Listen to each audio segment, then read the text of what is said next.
This is part 3 of 4 of a short film about how civil society organisations in Europe use data to hold governments to account for their financial practices. In this section, we explore the impact of the various projects, including talking about both the intended and unintended consequences of them.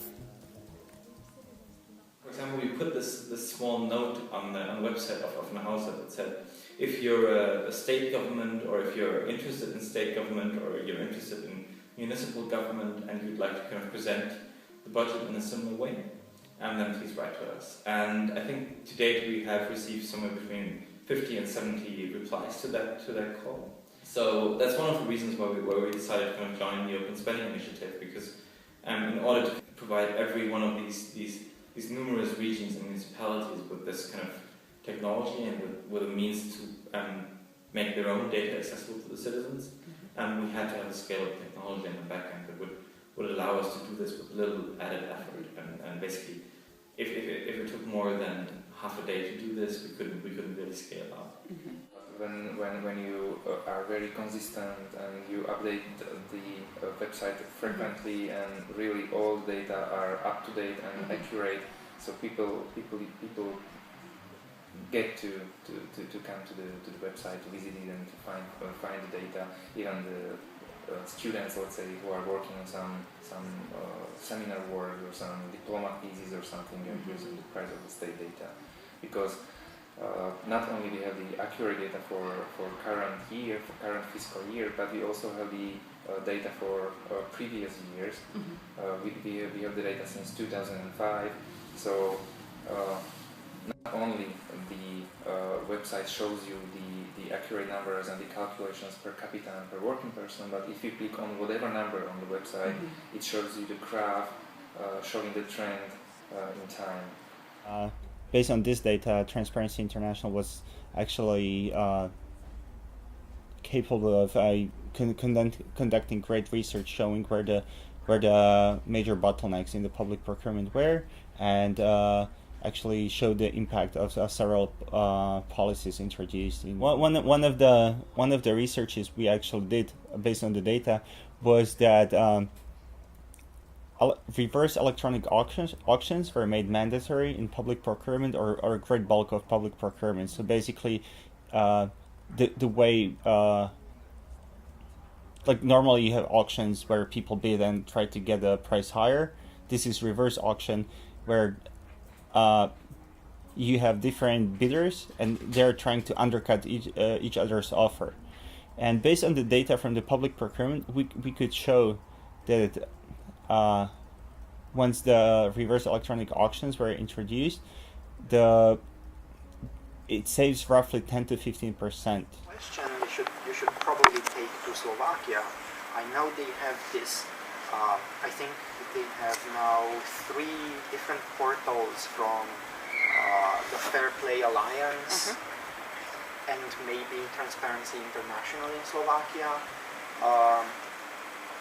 that relate to public contracts, the interface between business sector and the public sector from various perspectives.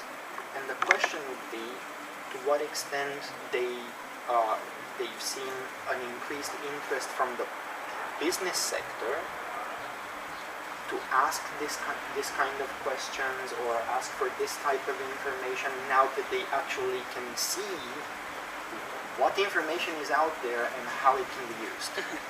That would be awesome if you could get us an answer. So ask I did. Accidentally, I have a meeting tomorrow with a guy from some company who contacted me this week that they're building a project that they would like to reuse our data. To the increasing interest of the companies, well, there have been 2 types of reactions from the private sector once we started doing this. One reaction was that yes, there are companies from time to time who ask about reusing our data.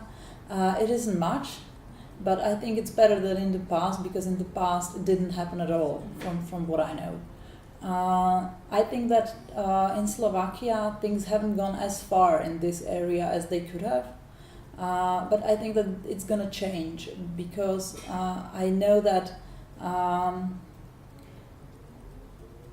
new companies rise every day who are looking at, you know, the possibilities of working with public data, and they are looking for easy solutions. So once the data is there, I think they're gonna grab it. But I think it may, you know, it may take a while. It may take 1 more year or 2 more years. And then the other reaction from the public sector was that some companies or managers were pretty horrified at what we are doing. And that was the case of Našich daní from our taxes, the famous applications that got sued, who are starting, whether it is business people or governmental people or, I don't know, NGOs, people are starting to perceive that something is happening. And, you know, the overall climate is changing slowly, and for instance, in the last 9 months, I think that this was one of the reasons why OGP was able to happen in Slovakia, and with a, I think, very good action plan that we and for instance TI Slovakia were able to manifest how things should be done, and governmental people were able to see it somewhere, and they just decided to go along with it. So I think that is the best effect so far, that the governments are willing to be more transparent. The contracts have been here for 1.5 years, and before this period it wasn't that common that journalists looked at contracts, and they're slowly, you know, learning how to do this. And I think that it's going to be stronger and stronger, so this is getting better. I think the hopes were two. First, bring out the data, and second, to have communities to actually work with the data. And unlike in the public procurement, where we were both the producer and user of the data, we are only producer of the data in that project. We could not really tap into communities, did not find any policy-driven communities in sports or culture business that would actually look into data and try to look for the dirt or use that for their policy analysis. So Lost Money was incredibly popular in Romania, having had over 30,000 visitors in the first month after launch. But nevertheless, Elena has some anecdotes about how important it is to connect with citizens' issues. We focused on several contracts, large investment contracts, and we showed that for example, for a road from Bucharest to for Ploiești, a road surrounding Ploiești, they paid a huge amount of money. And I received this phone call from one user telling me, look, stop it with this. I don't care how much money they've spent there. It's the best road available here. I don't care. And I was, okay, so it's not correct. They could have done more with that money, but as long as it has no social significance. But one thing we found out when we created this database, that you clearly see how biased newspapers are, depending on their advertisers and their political absolutely stance.